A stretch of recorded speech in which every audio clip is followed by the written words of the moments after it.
On an foreboding night, an void classified at Profundity 12 shows up, perilous sufficient to summon the rulers of creatures. Noel's granddad takes him to the shield for security and illuminates him that he will go battle the creatures until Bolster arrives from the capital. He at that point takes off, heading out to the city to battle the foes. After the fight, he wanders into the city as it were to discover the beast killed on the ground and his granddad gravely harmed next to them. Mournfully, Noel promises that he will gotten to be in Pilgrim as well, and will never acknowledge Vanquish. A long time afterward, we see Noel with his companions, presently in Pioneer like his granddad, as they assault and murder a beast, and Noel cautions Walter not to belittle them. When Noel assaults another creature, Tanya intercedes to slaughter it and clarifies that in the event that the heads of these beasts aren't disjoined, they will recover. All of a sudden, a creature shows up from behind and discharges a foul noticing gas. When Tanya tries to assault, the beast strikes her down, thumping her to the ground. Noel all of a sudden recaptures awareness, recalling his guarantee. He rapidly gets up, gets his weapon, and stands sometime recently the foe. He at that point employments his extraordinary capacity, which boosts everyone's capacities by 25%. He orders Tanya to spread shields on these beasts, whereas Lloyd and Walter continue their assaults. Their strikes are fruitful, but when Noel looks up, he takes note more beasts covering up. At that point, Noel employments his shocking yell capacity, which oversees to thump all the creatures down. Noel, as it were, has one shot cleared out. Noel inquires Lloyd and Walter to utilize their hostile abilities on the ruler. They do so, enacting the Air Edge and Dangerous Surge, effectively slaughtering the beast and affirming the passing of the foe Pioneer. At that minute, Noel recollects when he was a child with his granddad.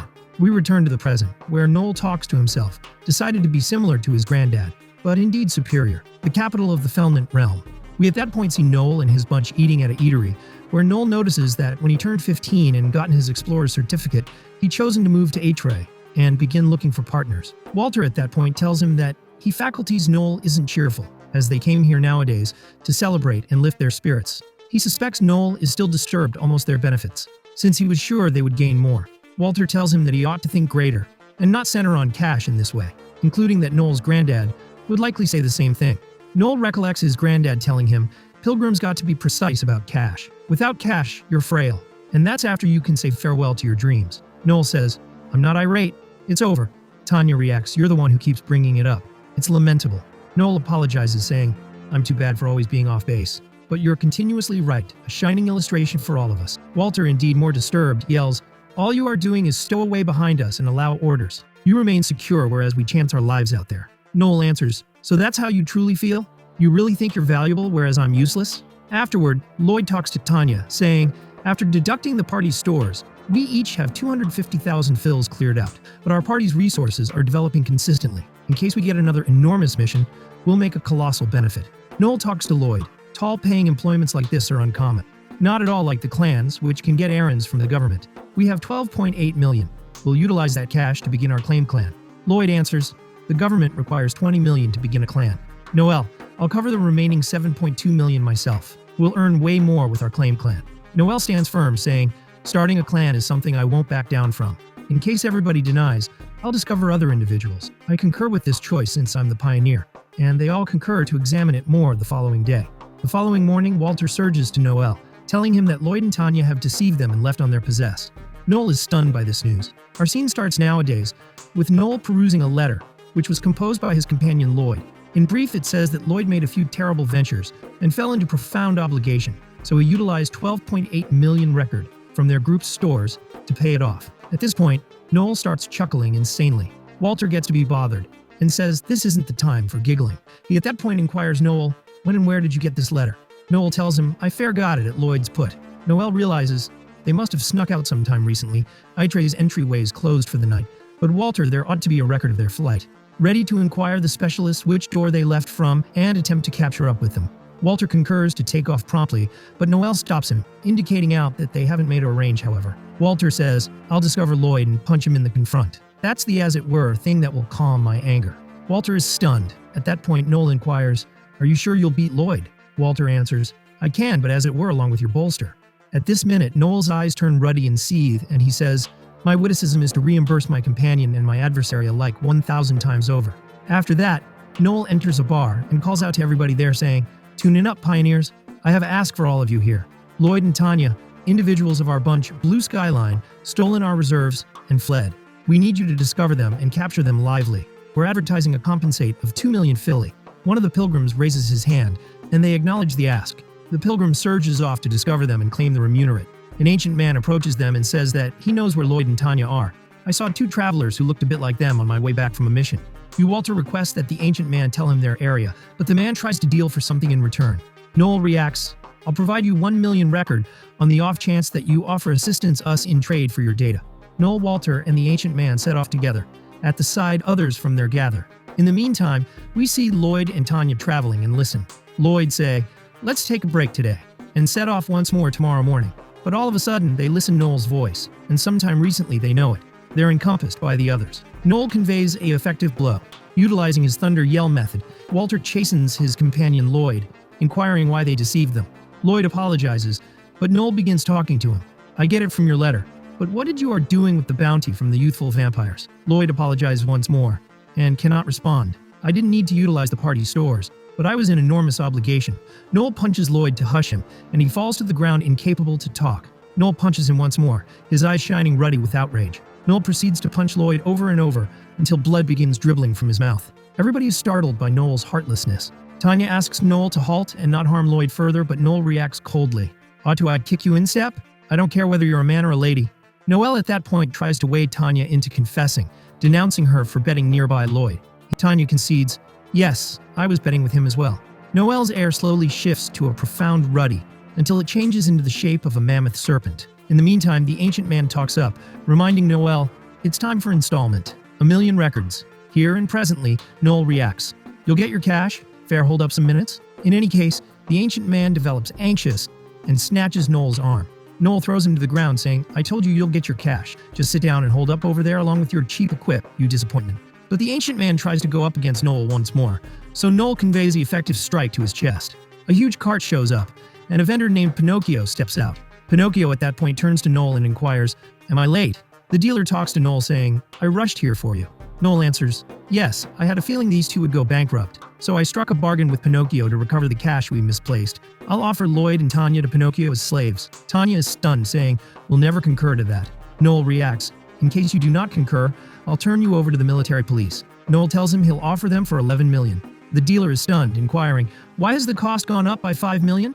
When Pinocchio talks, Noel raises the cost indeed higher, making Pinocchio incensed. Pinocchio concurs to Noel's terms, saying, but only this once. A short time later, the dealer gives Noel the guaranteed down installment. Diana asks Noel to spare her since they're companions. He answers, companions do not bet with their friends' cash. He then leaves her.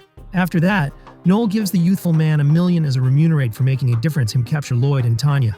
The young man furiously reacts, you are a merciless evil spirit. The scene at that point shifts to Walter, who is talking to Noel. He at that point apologizes, saying he will take off his job as a pioneer. He offers Walter goodbye and clears out. Noel at that point tells himself, now everything is back to zero. He looks at the wind car and reflects, snakes shed their ancient skins to develop modern, more grounded scales. I should do that. The scene unfolds as Noel and his companion Wolf are seated in a cozy restaurant at the beginning of the episode. The wolf gently responds that Noel will have a hard time finding adventurers willing to join.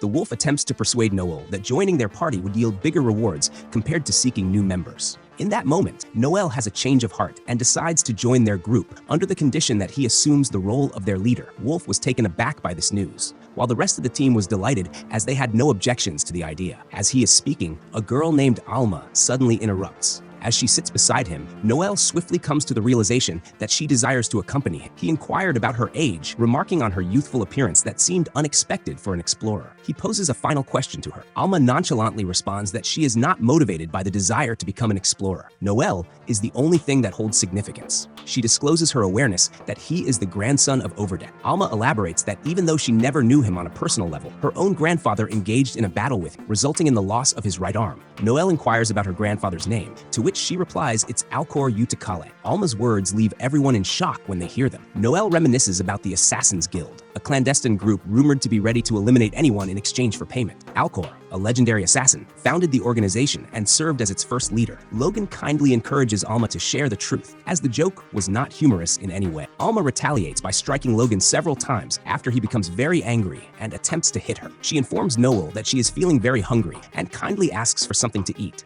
Noel escorts her to a dining spot. Noel wonders why she didn't opt to join the Assassin's Guild, considering that her skills would have made it effortless. She then reminisces about the moment when she encountered her opponent during the guild's entrance assessment. Initially, she perceived her opponent opponent as lacking in strength, yet she was taken aback by his unexpected power. While she got ready to defeat him, her adversary pleaded for mercy, gently reminding her that it was merely a test. She shared with him that her grandfather had instilled in her the belief that only the resilient endure. The antiquated and malevolent traditions have been discontinued for quite some time now. Alma responded nonchalantly, "I'm not concerned about that." The current leader of the guild arrived just in time, halting and diverting her assault. Noel is taken aback by this revelation, as she comprehends that the guild would fall under governmental authority. Zippison transitions to them strolling through the forest. Noel then decided to challenge Alma by asking her to capture a beast. "You will capture one as a test, and I will improve your skills." Alma confidently responds, "I can catch a rabbit without your help. It's quite a simple task." "Do you possess the ability to increase your speed?" Alma affirms. "Yes, I certainly do. It enhances my velocity twofold, although I haven't mastered its use just yet." Noel agrees and confirms that this applies to even your own abilities.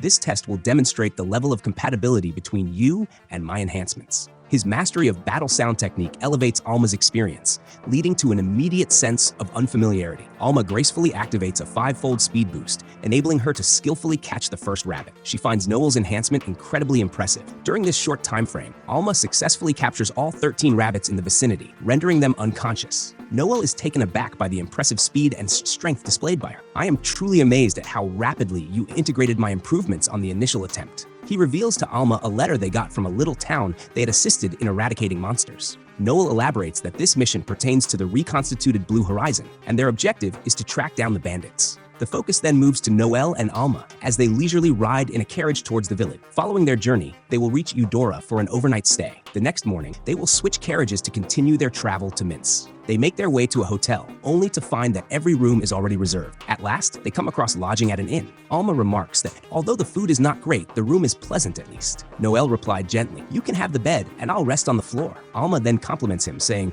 "You're looking fantastic. If you possessed the warrior skills of Overdeath, you would excel as an explorer." Noel responds to her unexpected comment with a touch of surprise, gently urging her to respect her privacy and refrain from interfering in her matters. Later that evening, Noel ponders Alma's words. He also remembers the comforting words his grandfather shared with him during Noel's moment of tears. His grandfather chuckled and gently advised him to cease shedding tears. Noel mentioned that they were placed in the least advanced class. "You, like myself, possess an innate gift for exploration. Imagine being a speaker. I will guide you towards mastering the art of exploration." The episode commences with Noel and Alma heading towards the mayor's office. The mayor graciously invites them to his residence and offers them cups of tea. Noel inquires the mayor about the precise whereabouts of the bandits, to which the mayor responds that they are currently concealed in a rocky region within the forest toward the eastern side. Noel heads to the bandits' base during the night. When he saw them, he understood that the mayor had been misinformed. A gathering of this magnitude is more than just a band of criminals. Noel gazes closely at the group and suddenly realizes the leader, sensing a certain familiarity. He promptly recognizes him as Gordo, the Razorblade. Alma graciously offers to join forces with, showcasing her exceptional skill of concealing her presence. Next, Alma appears in very close proximity to the bandits. Noel instructed her to unleash a powerful roar to fend off the bandits. Alma bravely confronts them, delivering powerful blows to the bandits, including their leader, ultimately leading to his demise. Noel is feeling concerned as Alma seems to take pleasure in killing a bit too enthusiastically, which might pose a potential issue for him. He promptly follows with a blazing bullet, engulfing the entire area in flames and incinerating all the bandits. Noel and Alma make their way back to the mayor after successfully finishing the mission. Noel kindly inquires the mayor to kindly provide the remaining payment. The mayor is in agreement, however. He is firm on the condition that they share a meal together before proceeding with anything else. Following the meal, Chelsea, the mayor's daughter, inquired Noel about the possibility of becoming an exceptional scout like him. Noel reassures her that anyone who is an adult can join the scouts. Usually, she would register at the training school in Atri, operated by the Empire, which allows attendance free of charge. Chelsea then inquired Noel if she could join the Blue Horizon after achieving proficiency as a scout. Noel is in agreement, expressing his willingness to join her in the fight. Following that, the mayor joins Noel and Alma in celebration. Noel promptly becomes aware that the mayor has tampered with their beverages. The mayor refutes this claim. He was absolutely convinced that the mayor intended to poison them, based on 3 specific reasons. Initially, the mayor misrepresented the count of bandits in order to circumvent offering the complete reward. Additionally, the beverage was quite affordable, and Noel could discern from its aroma that it had begun to spoil, indicating it had been opened for some time already. Noel then politely requests that the mayor enjoy the drink himself. The mayor is incensed. The mayor admits that he had secretly tainted the drink with the intention of having them eliminate the bandits, after which he planned to betray them, taking both their money and prized belongings. Chelsea is overcome with sadness upon hearing her father's words. Noel swiftly approached the mayor and inflicted severe injuries upon him, resulting in the loss of his right eye. He opts to end the mayor's life, yet Chelsea pleads with him to reconsider. She generously hands over all the money they possess, totaling 820,000 coins, indicating that there are no additional funds available. Noel gracefully takes the bag of coins from Alma and gently informs her that it is time for them to depart. While journeying forward, they catch sight of a massive airship soaring above in the sky. The object is quite large and seems to be associated with the Goat's Dinner Group. Noel informed her that the clan had received recognition from the Empire. 7 clan emblems are present. Alma commented on how impressive that appeared. The airship is likely to have numerous skilled scouts on board. Noel responded by highlighting that they possess not only great strength, but also excel in intelligence, experience, wealth, and courage. I have reached a conclusion. In a year's time, we will have become one of the prominent symbols. Alma then remembered a discussion she had with a gentleman. May I pose a straightforward question to you? And all I request is your answer? Did you perhaps take the life of Kor, the former leader of the association? Alma calmly confirmed that indeed. She responded by saying that she was merely a child born to the woman he had abducted from a village. However, that man had no interest in having children. He desired a fresh start in life. Throughout his life, he strived to craft an unbeatable image of himself until he drew his final breath. He was willing to give up all of his siblings for that illusion. I was the sole survivor in that situation. The man expressed that you do not have a role in the future of the association. Alma raised her voice, expressing her confusion. I assumed your role, she stated firmly. The man calmly explained that, despite their transition to a government agency, the necessity to eliminate would persist as a pragmatic strategy. Overcome with emotion, Alma tearfully revealed her distress, recounting a 21-year history of being coerced into assassin training. Confronted with this reality, she lamented that she had not experienced any true fulfillment. May I kindly have my life returned to me? What should I do next? You might want to go meet him if that piques your interest. In the current moment, we witness Alma tenderly embracing Noel and promising, I will always stand by your side. Loki rendered a guard unconscious with a swift blow. Afterward, he dons the guard's outfit, perfectly assuming his appearance, and proceeds to the post stationed in front of the cell. Is this the individual awaiting execution? Alma gracefully walks into Noel's room, marveling at its splendor, and expresses her joy at visiting him. Next, they proceed to the Guild of Residents, an establishment where the students of Noel's class reside and progress. Noel and Alma watch in awe as another explorer makes his ascent. Noel inquires of Alma, will you ultimately choose to become an assassin? Her response was, I haven't made up my mind yet. Noel replied, we require the presence of one more individual at the minimum. Following that, they make their way to the skill bookstore, where they can find skill manuals exclusively for sale. Noel kindly suggests a selection of items that could be just right for Alma, and lets her decide on what catches her eye, assuring her that she has a budget of 1 million fel. Upon Noel's departure, it becomes apparent that he is feeling quite frustrated. Alma exclaimed that she did not squander the money, presenting to him a book called Asterisk Armor Penetration. I also purchased this adorable stuffed doll. She inquires if he found anything, and Noel responds calmly, no, unfortunately, what I desired was above my budget. At that moment, Noel catches sight of someone walking past and promptly informs Alma that he needs to attend to something. Noel meets up with his friend Loki and expresses his discontent by asking, why did you have to bring me to this untidy spot? Loki promptly apologizes, explaining, I didn't wish for us to be followed. He then passes Noel a document, remarking, here's the information you requested about that detainee.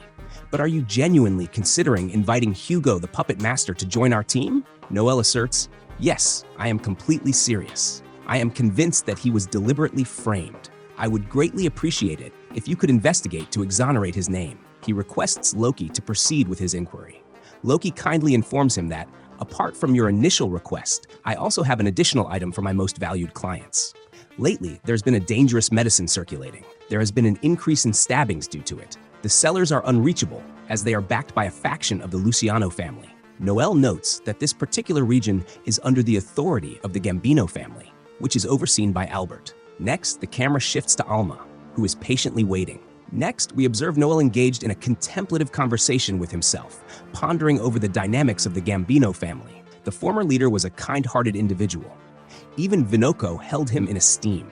He would have never consented to selling a medicine with such hazardous properties. Noel observes a young man lost in his thoughts. Despite his youth, he undoubtedly harbors his own aspirations and ambitions. The young man kindly informs Noel that she dropped some money. This may not be the most secure environment for someone as delicate as you, my dear. Please, make haste and depart from this place. Noel clarifies gently. To clarify, I'm a man, not a girl. Furthermore, I do not require this money. I do not wish for anything to be touched by your unclean hands. Feel free to do whatever you like with it. He proceeds to stroll off. The young man trails behind him, yet Noel swiftly pivots and delivers a kick to his stomach, asserting her strength. The young man strikes back, only for Noel to effortlessly deflect each blow. Impressed by Noel's swift movements, the young man inquires with a hint of amusement. "Are you a ninja?" Noel responds casually, "Show me what you've got if you want to make it through." Miguel makes a sudden appearance and inquires, "What do you believe you're currently engaged in? I had asked you to please sit down and behave, but I see you're up to mischief once more with that stick." Miguel cautioned the young man that if the military police catch sight of him, he should not anticipate any apologies. "Get ready to cover the cost of not following my instructions." In a moment of fear, Koga begs for mercy, yet Miguel proceeds to employ his ring to strike him. Miguel persistently taunts Noel with peculiar questions, leading Noel to kick him in response. Noel inquires about Miguel's unique accent, to which Miguel explains that he hails from a place called Solid Land. Miguel explained that he had to leave his hometown due to a situation where he was previously involved in overseeing a fighting circuit for the Dahmer family. Unfortunately, his misdeeds were revealed after he stole from the family head, compelling him to find shelter in his current location. Miguel presents his fighter, named Koga. He intends to have him participate in a competition at Etre's clandestine arena with the promise of a monetary reward. Noel, upon recognizing Miguel's strong ties to the Dalmeri family, chooses to eliminate him in order to steer clear of any problematic associations. Subsequently, Noel shoots over Miguel, calmly stating, "You've got 10 seconds to make your exit from this place, my friend." He proceeds to wake up his servant Koga, and the two of them make their escape together. The focus now moves to Noel reuniting with Alma, only to discover Lisa joining them for lunch. She inquires if he has come across any fresh additions to the team. He mentioned that he is unable to locate individuals of his preference within our team. Furthermore, "Have you heard about the hazardous medicine that has been circulating recently?" They inform him that they have heard rumors, but they lack a complete understanding of the situation. He elaborates that it appears to provide a significant euphoric experience, and given the lack of supervision from those promoting it, caution is advised. Licia expresses her gratitude and promptly takes her leave. The focus now returns to the dwarf named Miguel, engaged in a conversation with Albert, a mobster. Albert wondered if you ever truly believed you could abscond with the family's funds. But now, we have managed to apprehend you. I must admit, I don't see the enjoyment in handing you over in this manner. Miguel appears startled and inquires, "What do you mean by that?" Meanwhile, Koga privately ponders, "I've traveled so far from home, only to meet my end like this." Suddenly, a knock on the door interrupts their conversation, as they are informed that the visitor is the mayor of Minsk. Albert states, "If you have the money, then proceed," to which the man claims that his possessions were taken by a rogue explorer by the name of Noel. The man expressed his resistance against Noel, emphasizing the need to seek justice against the corrupt explorer to uphold their family's honor. Albert reassures, "I will take care of it, I promise. Now, it is time to resolve matters. Regardless of your motives, you failed to keep your promise to us." He proceeded to cast his gaze upon Koga. Albert instructed Koga to sever his right arm with the very blade he wielded. Koga remained silent, prompting Miguel to raise his voice in order to remind him to follow Albert's instructions. Albert casually picked up a nearby stone and held it high himself, yet in an instant, Koga skillfully cut off his arm. Following that challenging experience, Koga made his way back to his room, deeply immersed in his thoughts. Since his birth, he had never been wanted by anyone. His father excelled in trade, while his mother possessed remarkable beauty. However, one day, Koga's mother was abducted and subsequently came back after experiencing an assault. Shortly thereafter, Koga came into the world. One day, as his mother was enjoying a playful moment with their son, her husband arrived home, and she kindly requested him to devote some time to their child. The father scorned her, adamantly refusing to acknowledge Koga as his son. His words left her so deeply disturbed that she tragically ended her life that very night. One fine day, Koga awoke to discover himself aboard a boat. He quickly came to the realization that he had been sold into slavery. In a decisive moment, Miguel approached him, stating that moving forward, he would be under his guidance. Miguel provided him with intense combat training and praised him in a way that Koga had never experienced before. The setting transitions to a mysterious cave where Noel inquires of Loki, "Why did you bring me here?" To which Loki responds, "You've been generous in the past, so I thought I could return the favor. The Gambino family has a target on your back."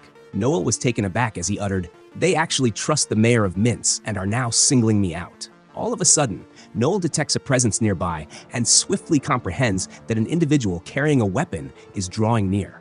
It is not considered professional for an intermediary to deceive their own client. Loki offers his apologies, citing a lucrative opportunity that has come his way. He intends to utilize the funds to embark on a fresh start in a different country. Noel chose to release him, expressing, "I will disregard what has transpired here. I will take down the Gambinel family." While Noel boosts up with a combat stimulant that gives 10 minutes of enhanced performance, Koga arrives and is taken aback by the sight of Noel. Noel claims to be the explorer you have been seeking. "I never imagined that you would be the one responsible for carrying out tasks as the family's assassin." Let us resume from where we last stopped. With no interruptions this time, he calmly raises his weapon in front of Koga. Koga wishes not to engage in combat with you. "I am indebted to you for the silver coin. I am unable to go against Dawn's commands, yet I continue to hold on to my pride and honor." Noel swiftly dashes towards Koga, leaving him startled by the noticeable enhancement in his speed and skill. He skillfully strikes Koga with his pistol, leveraging the benefits of the combat stimulant to its fullest extent. Next, Koga rises from the flames, leaving Noel in complete awe as he finds it unbelievable. They engage in combat, exchanging multiple strikes, yet manage to deflect and evade each other's attacks. Koga quietly moves towards Noel from behind. However, Noel skillfully deflects the attack with his sword, shattering the stone beneath Noel's feet. Noel stumbles, yet he reassures that the roaring shockwave holds no sway over him.